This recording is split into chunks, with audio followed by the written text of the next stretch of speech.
La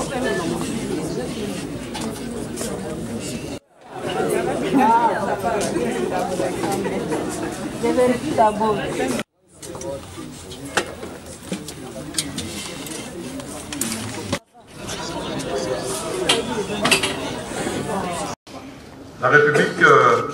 démocratique du Congo, notre pays,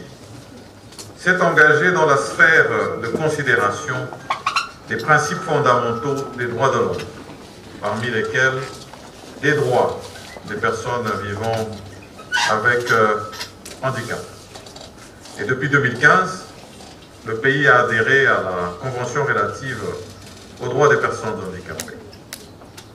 En 2019, comme cela a été rappelé d'ailleurs par Madame la Ministre, dans le cadre de la vision de son Excellence, Monsieur le Président de la République, chef de l'État, Monsieur Félix-Antoine Tshisekedi Tshilombo, le gouvernement s'est doté d'un portefeuille gouvernemental dédié aux personnes vivant avec handicap et autres personnes vulnérables. Et c'est ici l'occasion pour moi de féliciter toutes les avancées dans ce secteur menées par Madame la Ministre.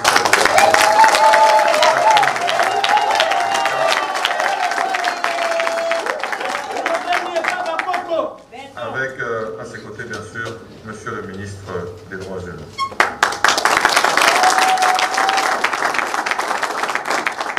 La question de la promotion et de la protection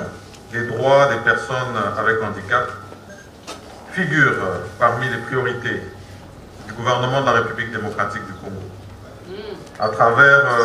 son pilier 13 de l'action gouvernementale qui met en exergue la vision du chef de l'État, et met également un accent sur la lutte contre la pauvreté et les inégalités sociales en République démocratique du Congo.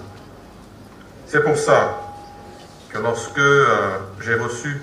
l'invitation de ce lancement d'atelier national de validation du rapport initial sur la Convention relative aux droits des personnes handicapées, ici dans notre pays, je n'ai pas hésité de répondre présent et de venir pour montrer non seulement mon engagement personnel, mais l'engagement de tout le gouvernement à accompagner.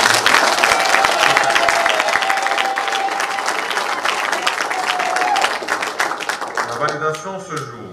du rapport initial sur l'état de mise en œuvre de la Convention susmentionnée, dont le processus d'élaboration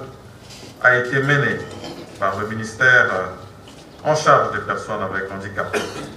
et autres personnes vulnérables, démontre, comme je l'ai dit tout à l'heure,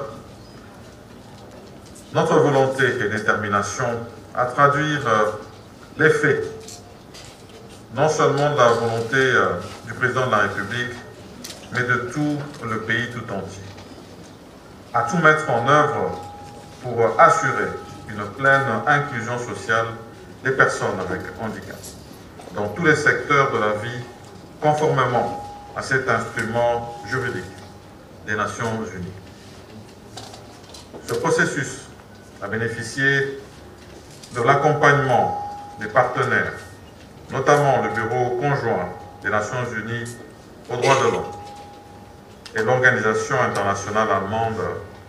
Christian Blind Mission, dans le cadre de la coopération que le gouvernement soutient et encourage pour la réalisation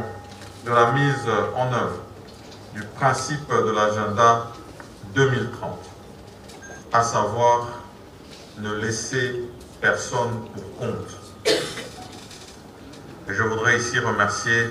les partenaires qui nous accompagnent. Le rapport initial sur l'état de mise en œuvre de la Convention relative aux droits des personnes handicapées, que le gouvernement, par le biais du ministère en charge des personnes avec handicap et autres personnes vulnérables, soumet à la validation par les différentes parties prenantes aujourd'hui, avant son adoption prochaine au Conseil des ministres et sa soumission au secrétaire général des Nations Unies à New York, est un support important pour l'orientation de l'action gouvernementale en faveur de cette catégorie sociale longtemps marginalisée. Votre présence le témoigne de votre engagement pour cette cause. Je vous convie à un travail de fond pour aider la République à avoir un aperçu général et complet de la situation des personnes avec handicap en République démocratique du Congo. C'est sur ces mots que je déclare ouvert cet atelier national de validation du rapport initial sur la mise en œuvre de la Convention relative aux droits des personnes handicapées en République démocratique du Congo. Je vous remercie.